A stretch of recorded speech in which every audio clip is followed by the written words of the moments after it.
Well, the worst thing you can do is do a whole video and then realize you didn't even press record. So this video is going to be starting over.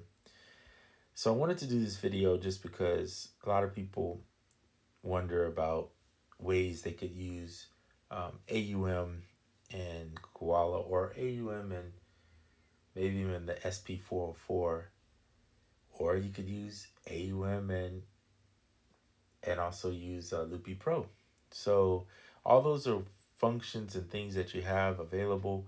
You need some, AUM is a mixer, so you need some source to record into. I prefer to record into Koala.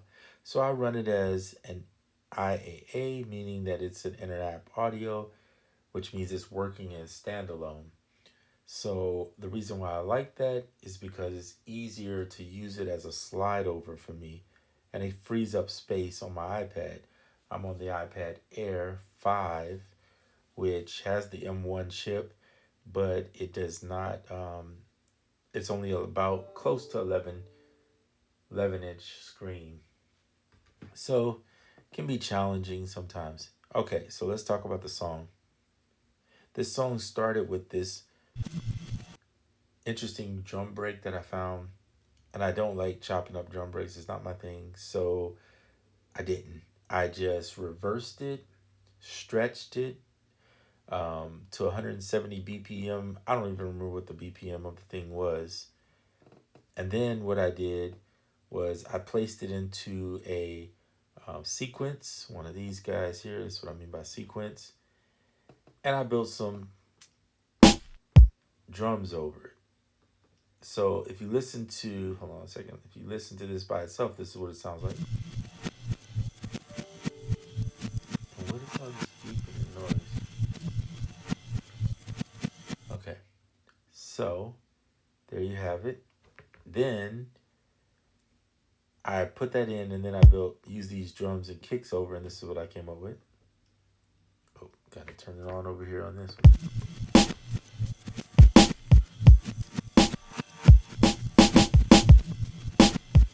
So if you look in here, kind of see what I did.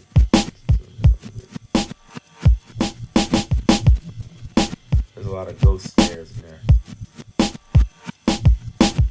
Okay. So that's what it sounds like. Then I went in and wanted to do some chords. So I pulled out Tonality. You know, guys know I love that. Started figuring out which chords I wanted to use. Picked 4 chords, which is B minor 7. Recorded in through the Neo Soul keys with this suitcase plug-in. And everything, all the instruments, if you look here, all these instruments are running through the Mooger, Fogger, I think that's how you call it, Fugger. I'll never say it right. Anyway, it's by Moog, and this is the saturator. So I use the saturator. I use the tape from Baby Audio with this particular preset, which is BR540 Mix Bus. Yeah. And then Haze 2, Natural Width, always. So basically, I'm running that through, recording each chord long enough to be able to use it however I want it to, right?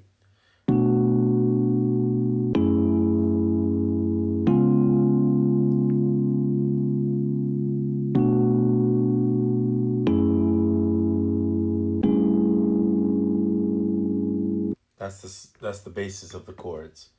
So I'm taking 4 chords and making it stretch across 16 bars. Now this BPM is the one I use, which is 170. So that's a pretty fast BPM. Okay, so when you hear it, you'll better hear the difference. I put these on choke groups for a reason, just because if they ever crossed when I played them in, I didn't want them to, I basically wanted one to cut the other one off, right? That's all it was. Continuum. So there's a Red Beans recording keys in there I liked. I put the EOS ambience on there with about 40% of that. And of course ran it through the same little channel here. And then recorded in a solo or lead. I'm just gonna call it a lead melody.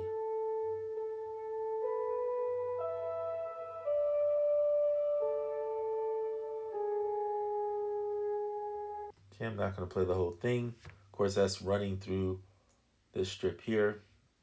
Continuum has the reverb I told you about. And then I wanted to add a bass. Now, I don't use this bass often, but it is one of my favorites on iOS. And I only use one preset from this whole thing. It's not that another one is bad, but it's just I don't use them. So 101 taped bass is in bank A of the Bassalicious 2. So if you got Bassalicious 2, then you know what I used. All right. I usually, like I said, don't use this, but ran it through the same little guy here, recorded in, and then this is what I got. I did adjust the volume a little bit, brought it down about 1 dB just because it was a little louder than I wanted it to be. And that is pretty much it. It sounds like this together.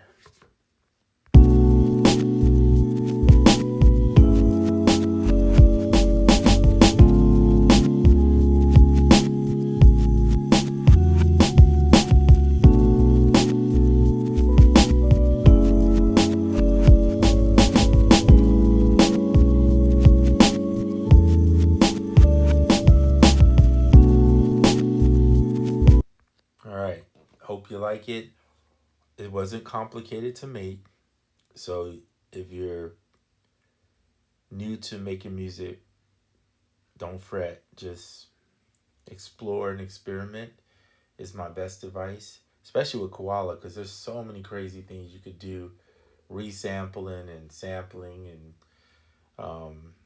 to come up with some unique ways to use your loops or whatever you have, one shots. Yeah, it's a lot of fun. You don't need this setup to do everything I did. You could just find some chords that are already been, played by somebody and just put them in however you want to do.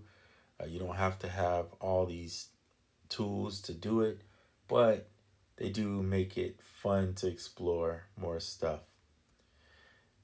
That's pretty much it for this one. I just wanted to show you guys the different pads and things that I'm using.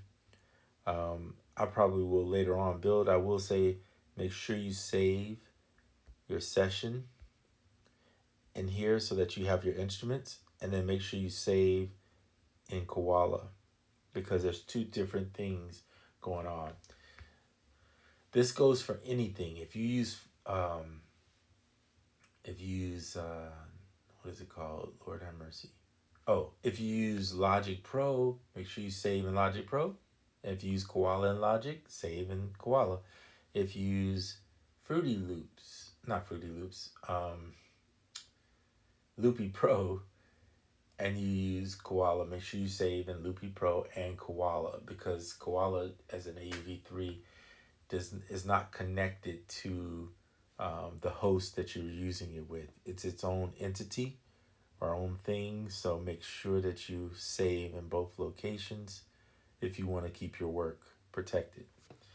All right, well, this time I'm pretty sure I hit record, so I'm out until the next video. All right.